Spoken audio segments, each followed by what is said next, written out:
痛经是月经周期的常见症状，对许多人来说，每个月都可能会成为一次痛苦的经历。在寻求缓解痛经的过程中，饮食选择常常备受关注，而乳制品是最常引发争议的一类食物。本视频将深入讨论乳制品与痛经之间复杂的关系，介绍乳制品的营养成分和对炎症和痛经的可能影响，以及那些对乳制品过敏的人群可选择的替代品。准备好深入探索这个有趣的话题吧。首先，让我们了解什么是乳制品以及它们的营养成分如何。乳制品是由哺乳动物如奶牛、山羊、绵羊和水牛的乳汁制成的，是全球许多国家饮食文化中的主食。乳制品提供了必需的蛋白质、维生素和矿物质，其中钙的含量很高，对骨骼健康至关重要。2015年的美国饮食指南指出，乳制品是钙磷维生素 A、维生素 D、维生素 B12、核黄素蛋白质、钾锌、胆碱、镁和硒等营养素的主要来源。这些乳制品包括牛奶、奶酪、酸奶、黄油和冰淇淋，它们因其高营养价值而备受赞誉。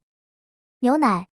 牛奶是钙的优秀来源。钙对于维持强壮的骨骼和降低骨质疏松症的风险非常重要。在经前综合症 PMS 期间适量摄入钙，可以帮助缓解痛经并支持整体骨骼健康。牛奶通常被强化以增加维生素 D， 这有助于身体有效地吸收钙。维生素 D 还在维持免疫系统和调节情绪中起作用。牛奶中含有蛋白质，对身体组织的生长、修复和维护至关重要。适量摄入蛋白质可以帮助控制饥饿，支持肌肉健康，并在经前综合症期间提供能量。奶酪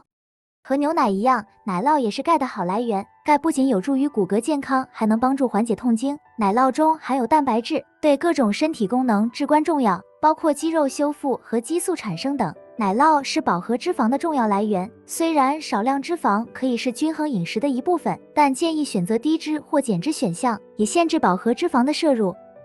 酸奶，酸奶富含钙，有与牛奶和奶酪相似的好处，有助于骨骼健康，并且能缓解痛经。一些酸奶含有活性成分，通常被称为益生菌，这些有益的细菌有助于肠道健康，可以调节消化和缓解在经前综合症期间常见的腹胀。酸奶提供了大量的蛋白质，这对于各种身体功能，包括肌肉修复和激素合成非常重要。黄油，黄油是饱和脂肪的主要来源，应适度食用，因为其可能对心脏健康产生负面影响。同时，黄油对经前综合症或痛经的特定营养益处并不显著。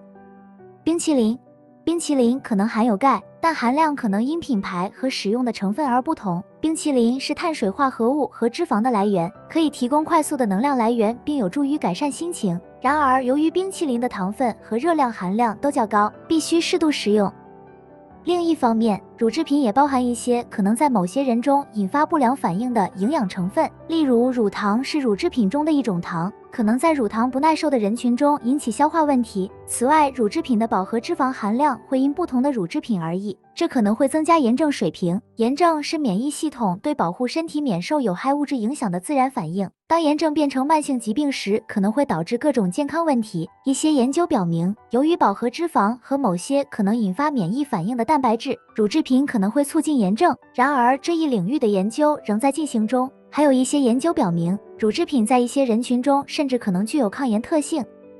乳制品与痛经之间的联系则更加复杂，因为乳制品中含有花生四烯酸，这种脂肪酸可以在体内产生被称为前列腺素的化学物质。前列腺素参与了月经期子宫的收缩，会引起疼痛。但是研究乳制品与痛经之间直接关系的研究，往往得出相互矛盾的结果。另一些研究表明，富含钙和维生素 D 的饮食有助于减轻痛经，而这两种营养成分在乳制品中都含量丰富。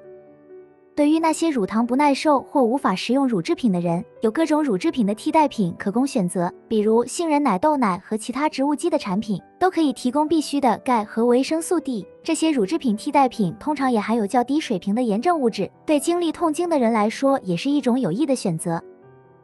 总之，乳制品与痛经之间的关系复杂，可能因人而异。乳制品是营养丰富的食物来源，其中钙和维生素 D 有助于减轻痛经。然而，乳制品也可能会引起炎症，尤其是在那些对乳糖或乳制品中蛋白质敏感的人中。那些经历痛经并且发现乳制品可能加重症状的人，则需要考虑使用乳制品替代品。最后，最好咨询医生或营养专家，以确定适合您的个人饮食选择。感谢大家的观看，欢迎订阅我们的频道，获取更多女性健康相关知识。